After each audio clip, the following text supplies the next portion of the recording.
मंडळी, सकाळचे 7:02 झालेले आहेत आणि खूप छानपैकी निसर्गरम्य वातावरण आहे। आता या निसर्गाचं पालनपोषण करणारा, शिवाय आपलं पालनपोषण करणारा जो डॉक्टर आहे तो डॉक्टरसुद्धा आलेला आहे, म्हणजे सूर्यदेवसुद्धा आलेले आहेत। आता कसं आहे की आम्ही शेतकरी माणसं, आम्ही शेताभातात राहतो आणि हा जो निसर्ग आहे ना, हा निसर्ग एक डॉक्टर आहे।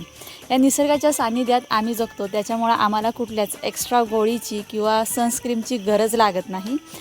कसं आहे की ही जी हवा आहे, ही हवा अगदी नैसर्गिक आहे, शुद्ध आहे आणि सकाळची 10 मिनटं किंवा संध्याकाळची 10 मिनटं तुम्ही जर या निसर्गाच्या सानिध्यात काढलीत तर तुम्ही अगदी निरोगी राहता। आता माझ्या पाठीमागे जे वातावरण दिसत आहे ते वातावरण एकदम म्हणजे असं वातावरण जास्त करून पिक्चरांमध्ये दाखवलं जातं, तर तसं वातावरण झालेलं आहे। मस्तपैकी जे धुकं आहे ते धुकं पसरलेलं आहे आणि डोंगराळ भाग एकदम मस्तपैकी दिसत आहे आणि हे आपले सूर्यदेव उगवलेले आहेत।